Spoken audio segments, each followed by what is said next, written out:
मेरी बीबी जनाब ज़हरा सलामुल्लाह अलैहा इरशाद फरमाती हैं, इन्नी उहिब्बु मिन अस्सिबियान खम्सतु खिसालिन, मुझे बच्चों की 5 खसलतें पसंद हैं। और ये 5 खसलतें मैं आपको बताने जा रहा हूं ना, ये पूरा मदरसा अखलाक है। ये 5 खसलतें नहीं है, ये अखलाकियात का पूरा निसाब है। अगर इन 5 बातों पर भी मैं और आप अमल कर लें तो गोया अखलाकियात का निसाब हमने मुकम्मल कर लिया। और ये अखलाकियात का निसाब मिल रहा है बच्चों से।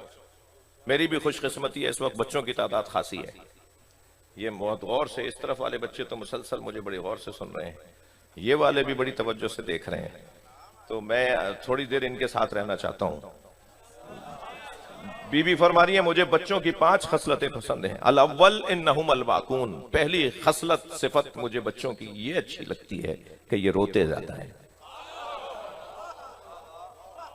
जरा गौर फरमाएंगे अजीजों जी। हमारे यहां तो बच्चा ज्यादा रो रहा हो तो मौलाना के पास ले जाते हैं कि दवा दुआ दम करवा के आ जाओ, जरा कोई फूंक वूंक लगवा के आ जाओ, और फिर डॉक्टर के पास ले जाती हैं। मैं बीमार रोने वाले बच्चों की बात नहीं कर रहा। जो बीमार रोने वाले बच्चे हैं उनको तो डॉक्टर को दिखाना है, लेकिन बच्चा जल्दी, अच्छा आपने देखा है कि बच्चे और औरतें जल्दी रोती हैं, बात बात में रो पड़ते हैं। सुन रही हैं मुझे या नहीं? तो ये बच्चे और औरतें बात बात में, हर बात में रो पड़ते हैं। उसकी वजह यह है कि इनका दिल नर्म है। और सैयदा फरमा रही है, मुझे वो अच्छा लगता है जिसका दिल नर्म होता है। भाई इल्लत की तरफ जाना होगा ना कि सैयदा को बच्चों का रोना पसंद क्यों है? रोना पसंद इसलिए है कि बच्चों का दिल नर्म होता है, और जिसका दिल नर्म होता है वो किसी का दिल दुखाता नहीं है। थकेंगे नहीं, मैं एक नतीजा देने जा रहा हूं। आप 2 बच्चों को जरा खेलते हुए देखिए। खेल खेल में एक बच्चा दूसरे बच्चे को धक्का दे देता है, और वो गिरने वाला बच्चा तो यूं रोता है कि उसे चोट लगती है, मगर सारा माहौल देखता है कि धक्का देने वाला भी रो रहा है। और अगर कोई बढ़ के उससे पूछे कि भाई ये तो यूं रो रहा है कि गिर गया, तुम क्यों रो रहे हो, तुमने तो धक्का दिया था, वो रोकर बता रहा होता है मेरी नीयत खराब नहीं थी, मैंने जानकर ऐसा नहीं किया, मैं ये नहीं चाहता था जो हो गया। यानी उसका रोना खुद अलामत तौबा है। रोना अलामत है तौबा करने की कि नहीं मेरा ये मतलब नहीं था, मुझसे खता हो गई है, मुझसे गलती हो गई है, मैं रो इसलिए रहा हूं। अजीजान गिरामी, सलाम करें, फातिहा पढ़ें उन मरहूमीन पर, मगफिरत का सामान करें अपने मरहूम बुजुर्गों के लिए जिन्होंने हमें मजलिस में बैठने का सलीका अता किया है। पूरी कौम को हमारे आइम्मा ने पूरी कौम को रोने पर लगाया है। मैं 1 घंटे तक मौलाना फजाइल पढ़ता रहूं, शायद उसमें आपको कोई इख्तिलाफ हो जाएगा, किसी दानिश्वर को कोई इख्तिलाफ हो जाएगा कि यह बात ठीक नहीं थी और वो बात सही थी, मगर जैसे ही मैं मसाइब पढ़ना शुरू होऊंगा एक रूहानियत मजलिस में तारी हो जाएगी। जी हाँ, जिसने मेरे हुसैन पे 10 लोगों को रुलाया, जन्नत में मैं उसकी जन्नत उसकी जमानत देता हूं कि जन्नत उसकी होगी। जिसने मेरे हुसैन पे 3 लोगों को रुलाया, उसकी जन्नत उसकी तज़मीन है। जिसने मेरे हुसैन पे 1 आदमी को रुलाया, मैं महशर में उसकी हिमायत को खड़ा हो जाऊंगा। ए फर्जंदे शबीब, परेशानियां जब तुम्हें घेर लें तो परेशान मत हुआ करो, हमारे जद हुसैन पे रो लिया करो। मेरे मौला सादिक फरमा रहे, जो ऊंची आवाज में रोता है वो हम अहले बैत के अम्र को जिंदा करता है। तमाम आइम्मा ने हमें रोने पे लगाया है। कभी कभी मेरा ये जवान, ये बच्चा ये सोचता है क्या रोना मकसद है? कुछ हमारे तंजीमी और इनकलाबी दोस्त कहते हैं कि रोना मतलब नहीं है, रोना मकसद नहीं है। मैं मिंबर पे इत्मीनान के साथ कह रहा हूं, रोना मतलब है, रोना मकसद है। जिस कौम को रोने पे लगाया हो वो किसी को रुलाती नहीं है।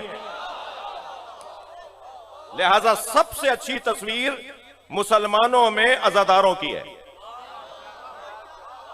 तवज्जो बढ़ाइएगा, मैं कुछ कह रहा हूं। इस रोने के नतीजे देखिए आप कहां तक हैं।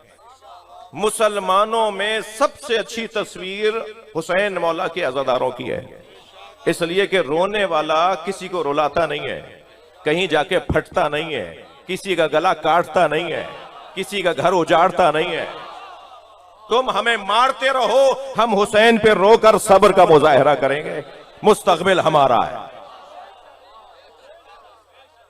मुस्तकबिल की जमानत सब्र में है, बदले में नहीं है। थोड़ा तवज्जो बढ़ाएंगे मेरे अजीज। जो सब्र कर जाता है वो अपना कल महफूज कर लेता है, और जो बदला ले लेता है वो आज ही तमाम कर देता है। और सब्र का एक मुजाहरा गिरिया है। मेरे साथ गुजरी है भाई, बाज जाकिरीन और खुतबा के भी इस तरह की मिसालें हैं मेरे घर, मगर मेरे अपने साथ ये बात गुजरी है कि मैं एक एयरपोर्ट पे उतरा, किसी यूरोपियन इलाके का एयरपोर्ट था, और आपको पता है कि मैं इसी हुलिये में रहता हूं, जिस हुलिये में आपके सामने बैठा हूं इसी हुलिये में रहता हूं। तो 50 दफा ऐसा हुआ है कि बराबर वाले आप शिया मौलवी हैं, आपसे सवाल कर लूं जहाज में, एयरपोर्ट पे कहीं आते जाते, तो मैं कहता हूं भाई मैं पहन के इसलिए फिर रहा हूं कि आप सवाल कर लें। हमारे बारे में खुद से फैसले करते हैं, हमसे नहीं पूछते कि भाई मातम मैं करता हूं, जवाब ये देते हैं। मैं मातम करता हूं तो जवाब भी मैं ही दूंगा ना कि क्यों करता हूं। काले कपड़े हम पहनते हैं तो जवाब भी हम देंगे ना क्यों पहनते हैं। आप तो पहनते नहीं है तो आप कैसे जवाब दे रहे हैं। इमाम हुसैन पे हम रोते हैं ना, तो जब दलील भी हम ही देंगे। आप तो कहते हैं कि बिदअत है, तो आप कैसे दलील देंगे। फेल अंजाम देने वाला दलील देता है भाई, जो कोई अंजाम दे रहा होता है, काम कर रहा होता है, वही दलील देता है मैं ये काम क्यों कर रहा हूं। तो मैं एक एयरपोर्ट पे उतरा तो चंद अंग्रेज आगे से गुजरे और आपस में बातें करते हुए जाने लगे, देखो कितना अच्छा इसका ड्रेस है, ड्रेसिंग कितनी अच्छी है इसकी, इसके लुक कितना अच्छा है इसमें। अब वो अपनी, और उनमें से कुछ लोग पलट कर आए, उनमें कुछ खवातीन भी थी, मुझसे कहने लगा कि ये आपने क्या पहना हुआ है। तो मैंने कहा ये मुस्लिम स्कॉलर्स का लिबास है, मुसलमान दानिश्वर इस तरह से पहनते हैं। तो वो खातून थी, मुझसे कहने लगी, और बहुत सारे लोगों में खातून भी थी, कहने लगी कि मुस्लिम स्कॉलर्स में हैं तो बताएं, मुस्लिम स्कॉलर्स में से हैं तो बताएं प्रॉफिट मोहम्मद के घर वालों को मानते हैं या दोस्तों को।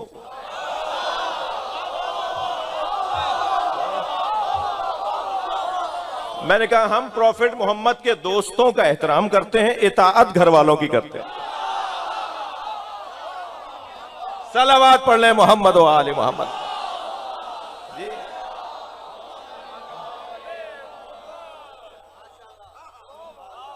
जुमला तो रह गया जो असली बताने का था। जब मैंने उनसे ये कहा ना कि हम प्रॉफिट मोहम्मद के दोस्तों का एहतराम करते हैं मगर इताअत घर वालों की करते हैं, तो वो आपस में कहने लगे हाँ वो प्रॉफिट मोहम्मद के घर वालों को जो मानते हैं ना वो अच्छे मुसलमान हैं। जी हमारी मजलूमियत ने हमें हक्कानियत का सबूत फराहम किया है। जालिम कभी हक पे नहीं होता। आप मेरा मौजू इमामत का मौजू इस वक्त नहीं है, वरना मेरा पसंदीदा मौजू है इल्म कलाम में अकीदा इमामत। अल्लाह ने कुरान मजीद में जिन्हें इमाम बनाने की बात की है ना, उनकी दो सिफतें बयान की हैं। इमाम या मासूम होता है या मजलूम होता है। जी वनुरीदु अन नमुन्ना अलल लज़ीना इस्तुज़अफ़ू फिल अर्ज़ व नजअलहुमुल वारिसीन व नजअलहुमुल अइम्मा व नजअलहुमुल वारिसीन। हमने जिन्हें जमीन पर परेशानियों का सामना रहा, जिन्हें मुश्किलात का सामना रहा, जिन पे जुल्म होता रहा, हमने उन्हें इमाम बनाया है। तो अल्लाह इमाम बनाता है मजलूमों को, और इमाम किसे बनाता है? मासूमों को। या मजलूमों को इमाम बनाता है या मासूमों को इमाम बनाता है। ला यनालु अहदिज़ ज़ालिमीन, हमारा यह ओहदा इमामत जालिमों तक नहीं पहुंचेगा। तो या वो मासूम को इमाम बनाता है या वो मजलूम को इमाम बनाता है। तो मैं इन बच्चों जवानों से कह रहा हूं कि कभी अगर तुम्हें कोई तंग कर रहा हो तो इंतकाम ही ये है कि इंतकाम ना लो।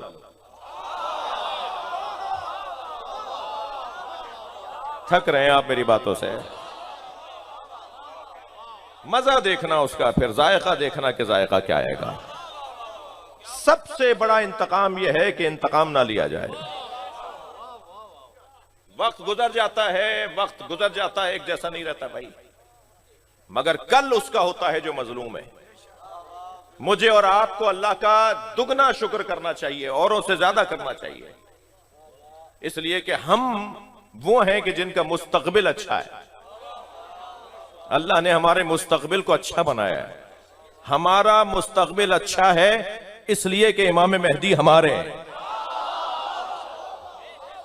कल हमारा है, आइंदा हमारा है। अल अव्वल इन्नहुम अल बाकून, मुझे अच्छा लगता है ये रोते ज्यादा हैं। बीबी फरमानी असानी, दूसरा बच्चों का कमाल और बच्चों की सिफत, ला यद्दखिरून लिगदिन, ये आज का काम कल पे नहीं छोड़ते। आप कितना ही कहें कल दिलवा देंगे, कल ले चलेंगे, ये कहते हैं हमें आज ही जाना है, हमें अभी चाहिए, हमें यही चाहिए। ये अपने अमल से बताते हैं, जो तय कर लिया उसे कल पे क्यों छोड़ रहे हो,